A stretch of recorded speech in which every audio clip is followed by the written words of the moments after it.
शनिदेव कौन हैं? शनि ग्रह के प्रति अनेक आख्यान पुराणों में प्राप्त होते हैं।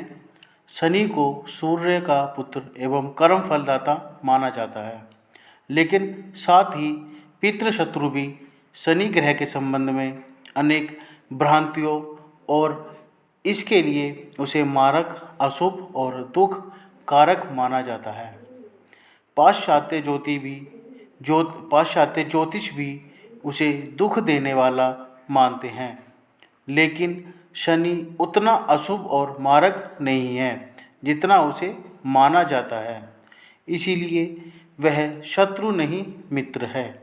मोक्ष को देने वाला एकमात्र शनि ग्रह ही है। सत्य तो यही है कि शनि प्रकृति में संतुलन पैदा करता है और हर प्राणी के साथ उचित न्याय करता है। जो लोग अनुचित विषमता और अस्वाभाविक समता को आश्रय देते हैं, शनि केवल उन्हीं को दंडित या प्रताड़ित करता है। अनुराधा नक्षत्र के स्वामी शनिदेव हैं।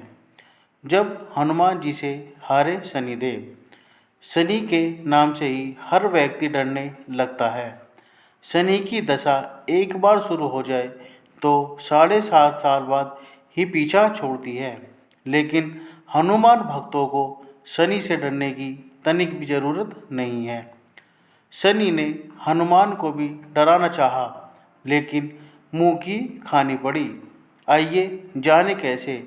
महान पराक्रमी हनुमान अमर हैं। पवन पुत्र हनुमान रघुकुल के कुमारों के कहने से प्रतिदिन अपनी आत्मकथा का कोई भाग सुनाया करते थे। उन्होंने कहा कि मैं एक बार संध्या समय अपने आराध्य श्री राम का स्मरण करने लगा, तो उसी समय ग्रहों में पाप ग्रह मंदगति सूर्यपुत्र शनिदेव पधारे।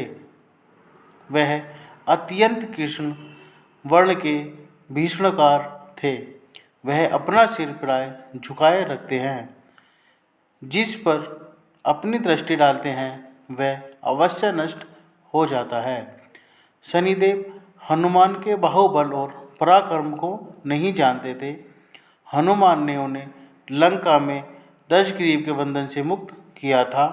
वह हनुमान जी से विनयपूर्वक किंतु कर्कश स्वर में बोले, हनुमान जी, मैं आपको सावधान करने आया हूँ। त्रेता की बात दूसरी थी, अब कलयुग प्रारंभ हो गया है। भगवान वासुदेव ने जिस क्षण अपनी अवतार लीला का समापन किया, उसी क्षण से पृथ्वी पर कली का प्रभुत्व हो गया। यह कलयुग है। इस युग में आपका शरीर दुर्बल है और मेरा बहुत बलिष्ठ हो गया है। अब आप मेरी 7.5 की दशा प्रभावी हो गई है। मैं आपके शरीर पर आ रहा हूँ। शनि को इस बात का तनिक भी ज्ञान नहीं था कि रघुनाथ के चरणाश्रितों पर काल का प्रभाव नहीं होता। करुणा निधान जिनके हृदय में एक क्षण को भी आ जाते हैं, काल की कला वहाँ सर्वथा निष्प्रभावी हो जाती है। प्रारब्ध के विधान वहाँ प्रभुत्वहीन हो जाते हैं। सर्वसमर्थ पर ब्रह्मा के सेवकों का नियंत्रण, संचालन, पोषण प्रभु ही करते हैं। उनके सेवकों की ओर दृष्टि उठाने का साहस कोई सुर असुर करे तो स्वयं अनिष्ट भाजन होता है। शनिदेव के अग्रज यमराज भी प्रभु के भक्तों की ओर देखने का साहस नहीं कर पाते। हनुमान जी ने शनिदेव को समझाने का प्रयत्न किया, आप कहीं अन्यत्र जाएं। ग्रहों का प्रभाव पृथ्वी के मरणशील प्राणियों पर ही पड़ता है। मुझे अपने आराध्य का स्मरण करने दें। मेरे शरीर में श्री रघुनाथ जी के अतिरिक्त दूसरे किसी को स्थान नहीं मिल सकता। लेकिन शनिदेव को इससे संतोष नहीं मिला। वह बोले, मैं सृष्टिकर्ता के विधान से विवश हूँ। आप पृथ्वी पर रहते हैं, अतः आप मेरे प्रभुत्व क्षेत्र से बाहर नहीं हैं। पूरे 22.5 वर्ष व्यतीत होने के पर 7.5 वर्ष के अंतर 2.5 वर्ष के लिए मेरा प्रभाव प्राणी पर पड़ता है। किंतु यह गौण प्रभाव है। आप पर मेरी साढ़े साथी आज इसी समय से प्रभावी हो रही हो। मैं आपके शरीर पर आ रहा हूँ, इसे आप टाल नहीं सकते। हनुमान जी कहते हैं, जब आपको आना ही है तो आइए। अच्छा होता कि आप मुझ व्रत को छोड़ ही देते। फिर शनिदेव कहते हैं, कलयुग में पृथ्वी पर देवता या उपदेवता किसी को नहीं रहना चाहिए। सबको अपना आवास सूक्ष्म लोकों में रखना चाहिए। जो पृथ्वी पर रहेगा वह कलयुग के प्रभाव में रहेगा और उसे मेरी पीड़ा भोगनी पड़ेगी। और ग्रहों में मुझे अपने अग्रजियम का कार्य मिला है। मैं मुख्य मारक ग्रह हूँ और मृत्यु के सबसे निकट वृद्ध होते हैं, अतः मैं वृद्धों को कैसे छोड़ सकता हूँ। हनुमान जी पूछते हैं, आप मेरे शरीर पर कहाँ बैठने आ रहे हैं। शनिदेव गर्व से कहते हैं, प्राणी के सिर पर। मैं 2.5 वर्ष प्राणी के सिर पर रहकर उसकी बुद्धि विचलित बनाए रखता हूँ। मध्य के 2.5 वर्ष उसके उदर में स्थित रहकर उसके शरीर को अस्वस्थ बनाता हूँ। वह अंतिम 2.5 वर्ष पैरों में रहकर उसे भटकाता हूँ। फिर शनिदेव हनुमान जी के मस्तिष्क पर आ बैठे तो हनुमान जी के सिर पर खाज हुई। इसे मिटाने के लिए हनुमान जी ने बड़ा पर्वत उठाकर सिर पर रख लिया। शनिदेव चिल्लाते हैं, यह क्या कर रहे हैं आप। फिर हनुमान जी कहते हैं, जैसे आप सृष्टिकर्ता के विधान से विवश हैं, वैसे ही मैं भी अपने स्वभाव से विवश हूँ। मेरे मस्तक पर खाज मिटाने की यही उपचार पद्धति है और आप अपना कार्य करें और मैं अपना कार्य। ऐसा कहते ही हनुमान जी ने दूसरा पर्वत उठाकर सिर पर रख लिया। इस पर शनिदेव कहते हैं, आप इन्हें उतारिए, मैं संधि करने को तैयार हूँ। उनके इतना कहते ही हनुमान जी ने तीसरा पर्वत उठाकर सिर पर रख लिया तो शनिदेव चिल्लाकर कहते हैं, मैं अब आपके समीप नहीं आऊँगा। फिर भी हनुमान जी नहीं माने और चौथा पर्वत उठाकर सिर पर रख लिया। शनिदेव फिर चिल्लाते हैं, पवन कुमार त्राहि माम रामदूत आंजनेयाय नमः। मैं उसको भी पीड़ित नहीं करूँगा जो आपको स्मरण करेगा। मुझे उतर जाने का अवसर दे। हनुमान जी कहते हैं, बहुत शीघ्रता की, अभी तो 5वां पर्वत बाकी है।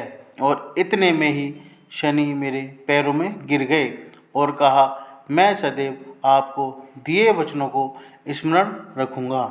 आघात के उपचार के लिए शनिदेव तेल मांगने लगे। हनुमान जी तेल कहाँ देने वाले थे, वहीं शनिदेव आज भी तेल दान से तुष्ट होते हैं। शनिदेव पर तेल क्यों चढ़ाते हैं। आनंद रामायण की एक कथा के अनुसार लंका पर चढ़ाई के लिए समुद्र पर बांधे गए पुल की सुरक्षा का भार हनुमान जी को सौंपा था।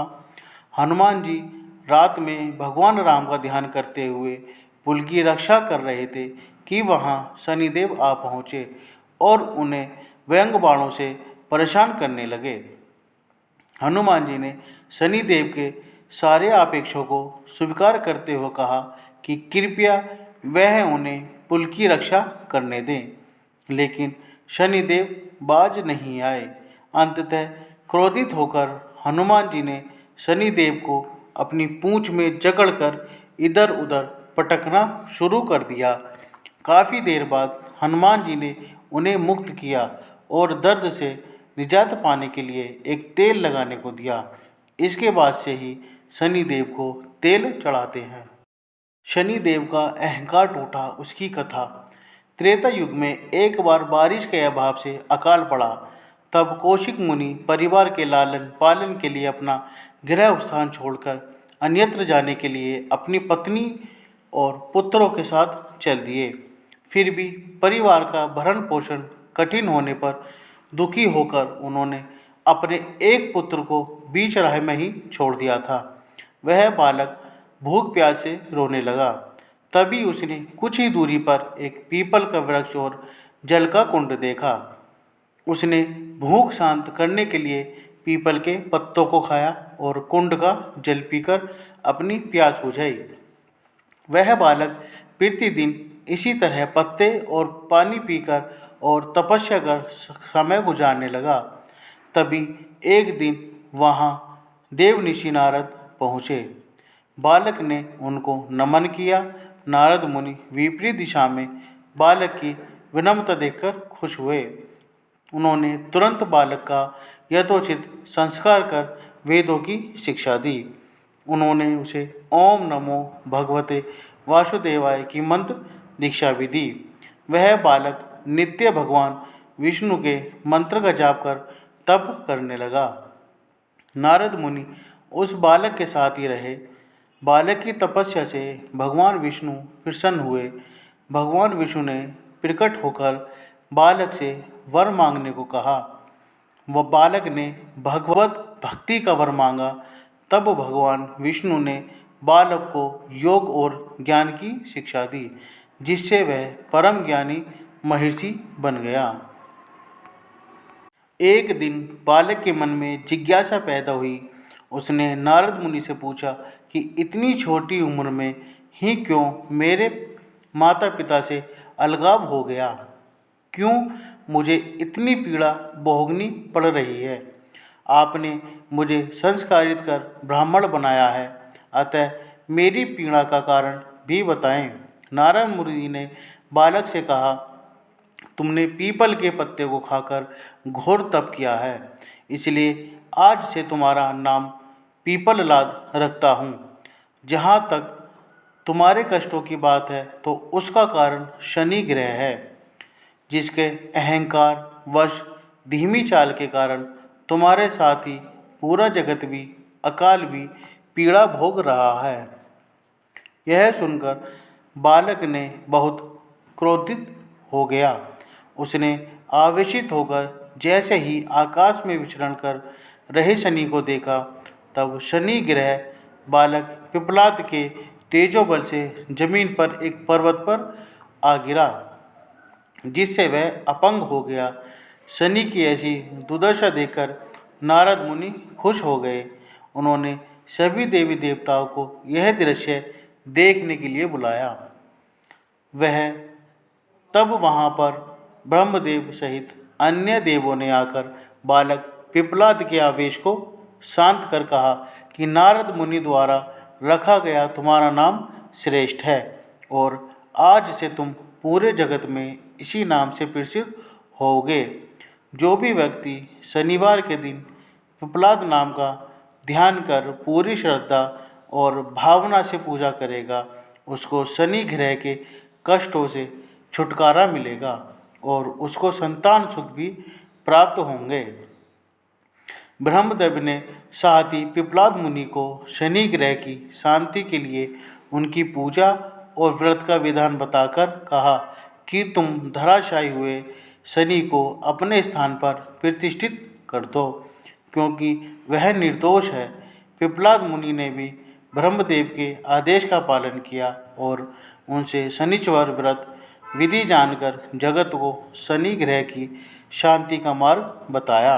इसलिए शनि ग्रह की शांति के लिए शनिवार के दिन पीपल के वृक्ष के साथ ही शनि देव के पूजन की परंपरा है।